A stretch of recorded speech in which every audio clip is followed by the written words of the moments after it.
Throughout this documentary project, we have learned a lot and seen a lot. We talked about what we had hoped to achieve during this experience. Is saving one life enough, or have we set the bar too low? Shouldn't our community have an expectation for more?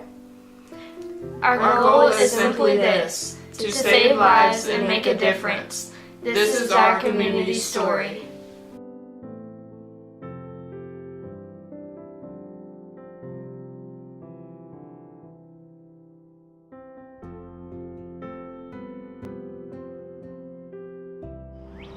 Saving one life is not enough, but saving them all is perfect. He wants to save them all.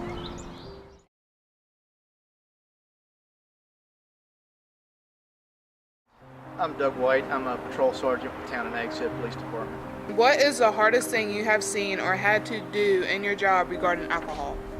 Well, with regard to alcohol, the hardest thing I've had to do, probably in 25 years, was put a 16-year-old girl in a body bag because of an alcohol-related crash.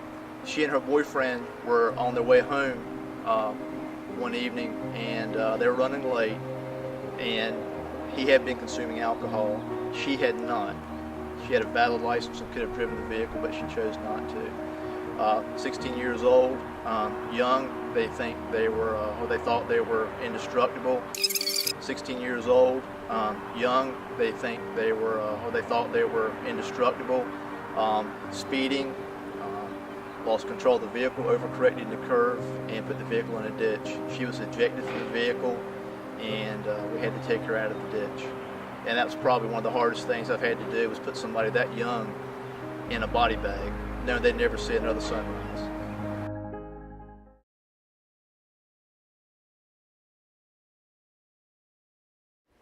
Can you talk about the impact that alcohol has had on your life? My husband was killed by a drunk driver, and that has been a huge impact. The Jeep flipped and landed upside down on the other side of the road, and Curtis was killed instantly. Come to find out, when all the results came back from the hospital and everything, the guy, at the time that he was at the hospital, his blood alcohol level was 0.08.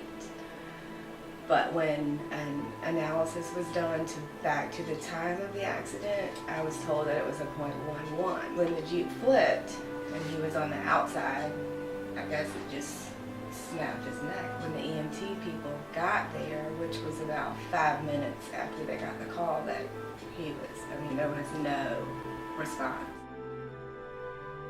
How did that event change the course of your life?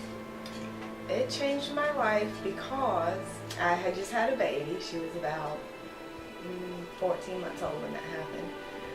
Just had a house built, hadn't even closed or moved in or anything, and then all of a sudden I have no husband, no extra income, and I can't even pay for my house that was built. So I was like, what am I going to do? Then I had a baby, so she of course didn't understand. And how do you explain to a baby?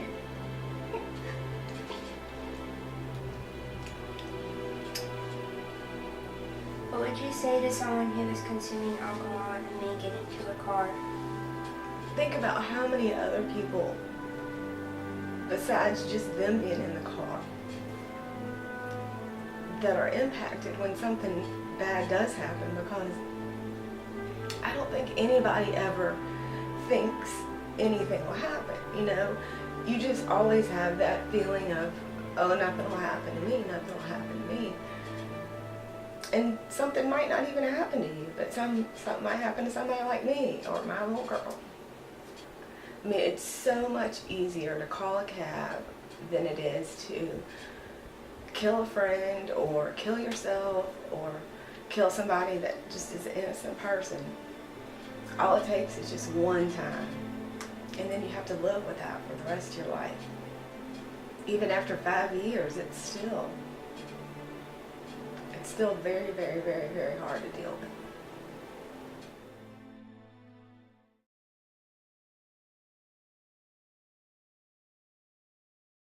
My name is Jesse Hines, and I am a local here in Kitty Hawk, and I'm a professional surfer, and I work for Church of the Outer Banks doing music. My favorite thing about surfing is that you're just in the ocean and it's kind of you and, well, if your friends are out, your friends, but it's just a really kind of free sport, and it's pretty amazing to think that you're riding waves that are coming from really far away, and they're just these waves of energy, and then once they hit the beach where you are, they break, and each wave's different, so it's just a surprising sport. Can drugs and alcohol abuse affect a person's chances to be a professional surfer? Yeah, I definitely think, drugs and alcohol affect how you surf and your opportunities in surfing, especially to become professional. In my life, I saw that as a young kid that I don't know, I just saw that when I was like 16, I was like, man, I didn't maybe recognize that I had like a problem, but I was like, this is not working for me. What advice would you give a young person who may want to drink or someone struggling with alcohol abuse? I would just advise that to not let it take over your life, and if you do drink, try to drink responsibly, but really if you didn't drink at all, I think that's the best option, because you just miss, the consequences. You miss a lot of consequences. One, driving drunk could kill yourself or somebody, and then you'd make stupid decisions because you lack the judgment, and just the list goes on and on. But if you don't drink at all, you can make a sober judgment in any given time and any given situation. Is there anything else you'd like to add? God bless America. Yeah. There we go.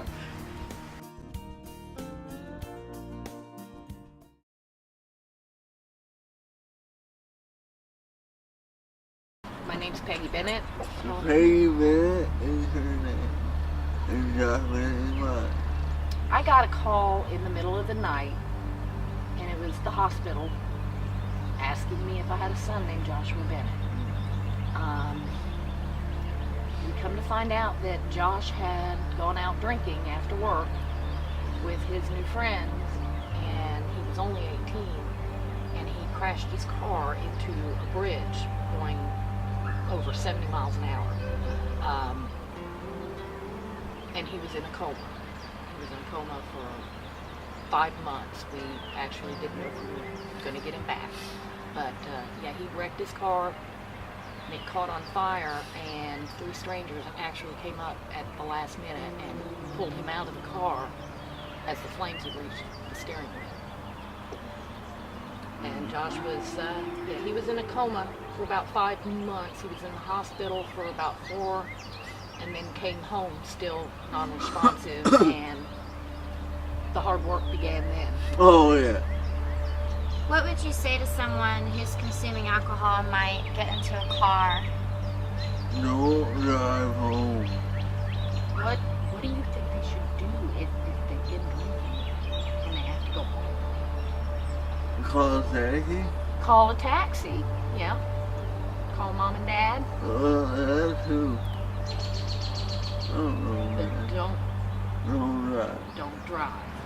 We've talked to a lot of high schools, and we hope our message gets through to some. We've had a lot of people tell us that they did hear it, and we just want kids to make a good decision. It only takes a second to make the wrong decision, and everyone is not as lucky as we are.